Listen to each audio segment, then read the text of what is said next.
നമ്മൾ ഭക്ഷണം കഴിച്ചു കഴിഞ്ഞ് ഏതാനും മണിക്കൂറുകൾക്ക് ശേഷം ബാത്റൂമിൽ പോവുക എന്നുള്ളത് സാധാരണ നടക്കുന്നൊരു കാര്യമാണ്. എന്നാൽ ഭക്ഷണം കഴിച്ച് ഉടനെ തന്നെ ബാത്റൂമിൽ പോകുക എന്നുള്ളത് അത്ര സാധാരണയല്ല. ഞാൻ പറഞ്ഞു വരുന്ന IBS കുറിച്ചാണ്, അഥവാ ഇറിറ്റബിൾ ബowel സിൻഡ്രോമിനെ പറ്റി. നമ്മൾ ചിലർക്കെങ്കിലും ഭക്ഷണം കഴിച്ച് ഉടനെ തന്നെ ബാത്റൂമിൽ പോകുന്നൊരവസ്ഥ ഉണ്ടാവാറുണ്ട്. ഈ അസുഖത്തിന് പറയുന്ന പേരാണ് IBS. ഞാൻ ഡോക്ടർ ഉമർ മുക്താർ, ഭൂമി നാച്ചുറൽ കെയർ വെൽനസിലെ യുനാനി ഡിപ്പാർട്ട്മെൻറ്റ് കൺസൾട്ടൻ്റാണ്.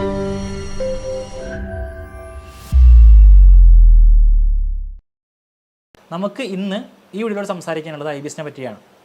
നമുക്കറിയാം, നമ്മുടെ വായ മുതൽ മലദ്വാരം വരെ നീണ്ടു നിൽക്കുന്ന ഒരു വലിയ ട്രാക്റ്റിനെ പറയുന്ന പേരാണ് GI ട്രാക്ട് അഥവാ ഗ്യാസ്ട്രോ ഇൻറ്റെസ്റ്റിനൽ ട്രാക്ട്.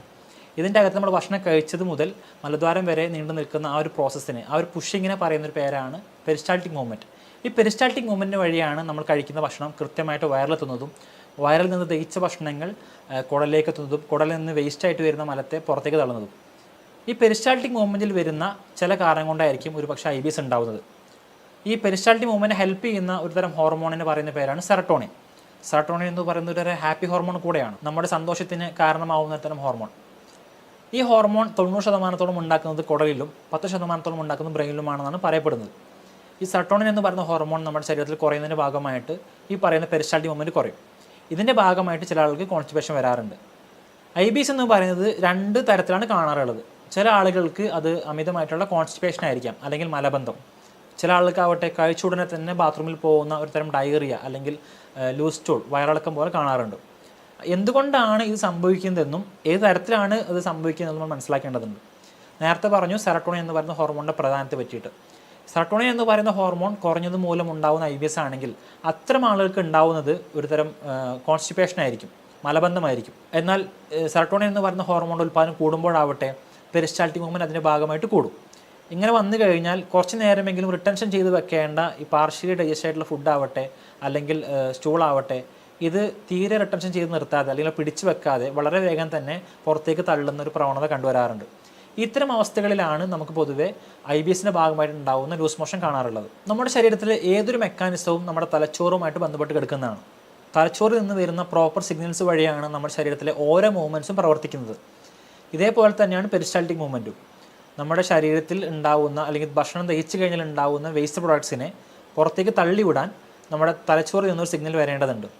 ഈ സിഗ്നൽസ് ക്രമം തെറ്റി ഒരു പരിധിക്ക് അപ്പുറത്തേക്ക് വരികയാണെങ്കിൽ, അല്ലെങ്കിൽ സാധാരണ പെരിസ്റ്റാൾട്ടിക് മൂവ്മെൻറ്റിനേക്കാൾ കൂടുതൽ പെരിസ്റ്റാൾട്ടിക് മൂവ്മെൻറ്റ് ഉണ്ടാക്കണം എന്നുള്ള സിഗ്നൽ തലച്ചോറിൽ നിന്ന് വരികയാണെങ്കിൽ അതിൻ്റെ പാർശ്വഫലമായിട്ട്, അതിൻ്റെ ആഫ്റ്റർ എഫക്റ്റ് ആയിട്ട് നമുക്ക് ഈ പറയുന്ന IBS എന്ന് പറയുന്ന കണ്ടീഷൻ കാണാറുണ്ട്.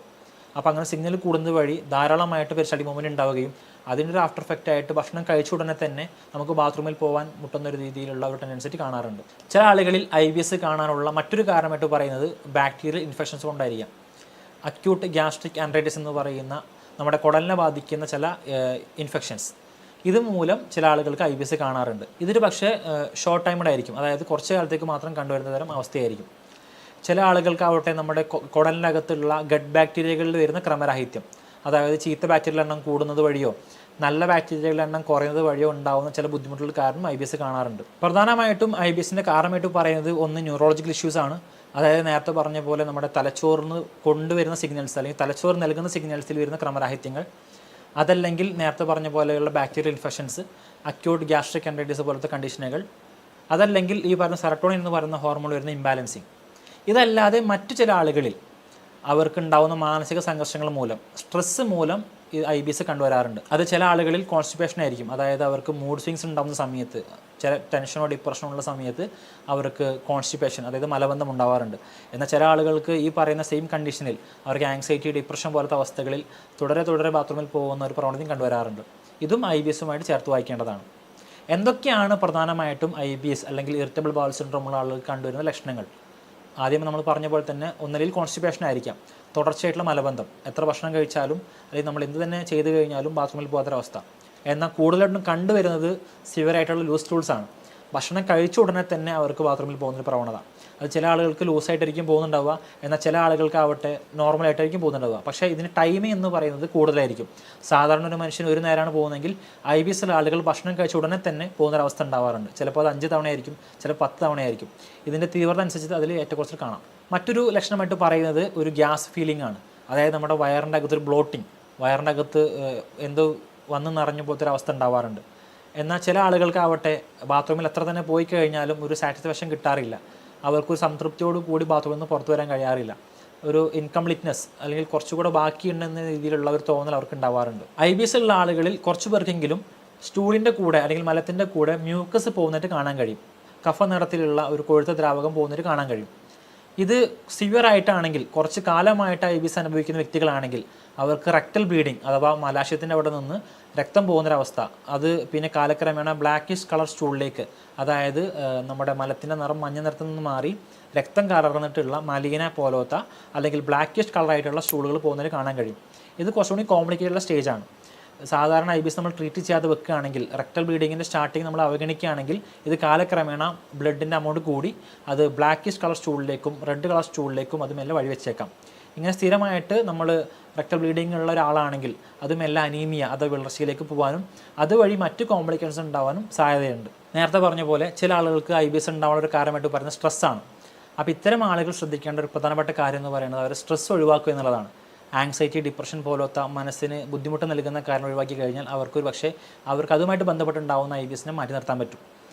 മറ്റ് ചില കാര്യങ്ങളെന്ന് പറയുന്നത്, നമ്മൾ കോൺസ്റ്റിപ്പേറ്റുള്ള ആളുകളാണെങ്കിൽ, IBS മൂലം മലബന്ധം ഉണ്ടായിട്ടുള്ള ആളുകളാണെങ്കിൽ അവർക്ക് അവരുടെ ഡയറ്റിൽ ഫൈബർ റിച്ച് കണ്ടൻ്റായിട്ടുള്ള ഫുഡ് ഉൾപ്പെടുത്തുന്ന വഴി നമുക്ക് ആ ബുദ്ധിമുട്ട് നമുക്ക് ഒഴിവാക്കാൻ പറ്റും. ഉദാഹരണത്തിന് നാലിലടങ്ങിയിട്ടുള്ള വാഴപ്പിണ്ടി പോലത്തെ ഭക്ഷണങ്ങൾ, അല്ലെങ്കിൽ മൈൽഡ് ലാക്സേറ്റീവ് ആയിട്ടുള്ള ചെറുപഴം പോലത്തെ, അല്ലെങ്കിൽ കാസ്റ്റർ ഓയിൽ ആവണക്കെണ്ണ പോലത്തെ ഭക്ഷണ പദാർത്ഥങ്ങളും മരുന്നുകളും ഉപയോഗിക്കുകയാണെങ്കിൽ കോൺസ്റ്റിപ്പേറ്റഡ് ആയിട്ടുള്ള IBSനെ ഒഴിവാക്കാൻ അതൊരു പരിധിവരെ സഹായിക്കാറുണ്ട്. ചില ആളുകളിലാവട്ടെ അവർക്ക് ഈ കോൺസ്റ്റിപ്പേഷൻ വരുന്നത് പ്രോപ്പറായിട്ട് വെള്ളം കുടിക്കുന്നത് വഴി തന്നെ ഒഴിവാക്കാൻ കഴിയും.